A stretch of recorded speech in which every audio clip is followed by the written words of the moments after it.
Alright, I've been making this bread pretty frequently, and for some reason, my camera just died in the middle of pouring all this stuff, so I don't know why I bothered drawing this. It looks like dough. You mix flour, water, yeast, salt, and olive oil together, and oh, I cannot find this recipe anywhere. I don't know where I found it, but unfortunately for me, I had to do a lot of trial and error for this bread because in a recipe, if there's multiple stages, a sane person would separate each stage, like the ingredient amounts for each stage. So if there's the dough mixing stage, you'd have the amounts there, and then there's a stage where you have to oil the pan and put salt on top of the bread at the end.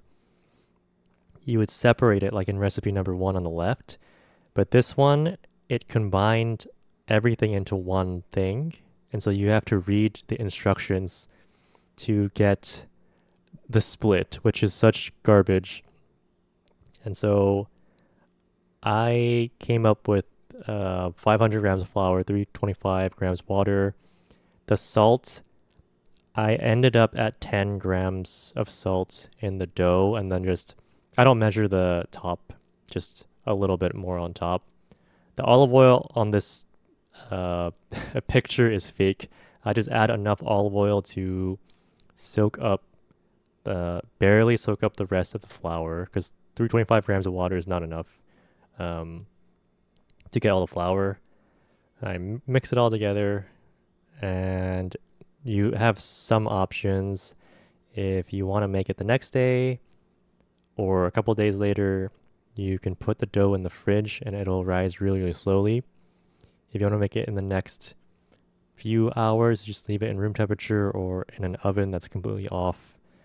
And I like this bread because no matter what I do, it usually ends up tasting pretty good.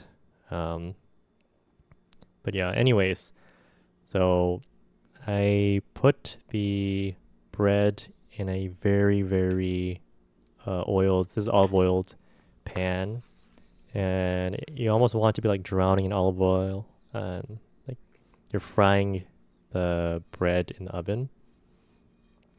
And I forgot to add herbs. You could add rosemary. It's the classic thing. I have some herbs de Provence, which I think has rosemary in it, that I usually add, but I forgot.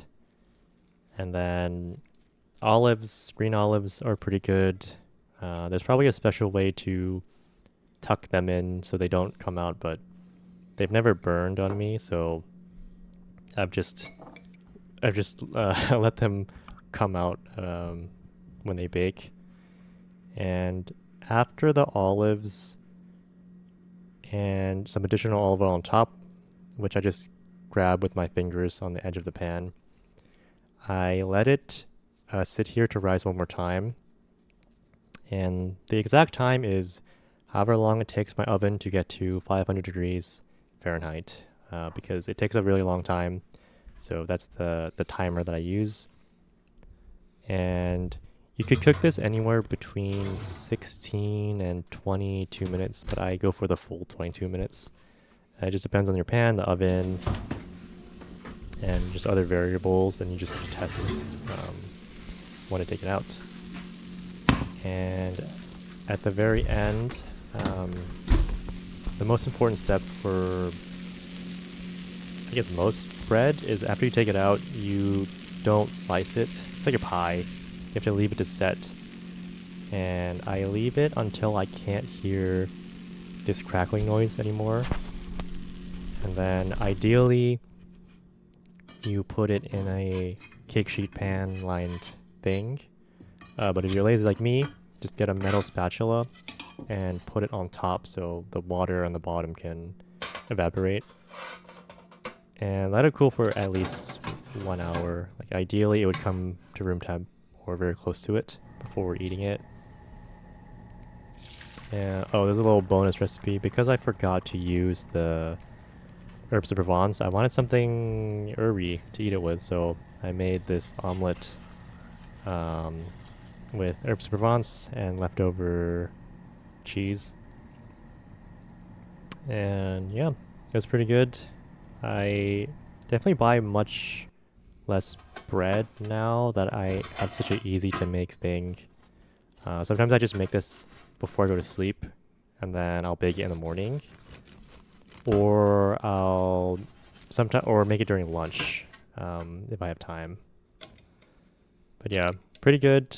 I think the only variables that someone else might need to change is the amount of salt. I think 10 grams ish is right on the edge. Like before it actually tastes really salty. It's probably still under seasoned. I definitely don't add much salt on top. But anyways, that's a quick video. Thank you for watching.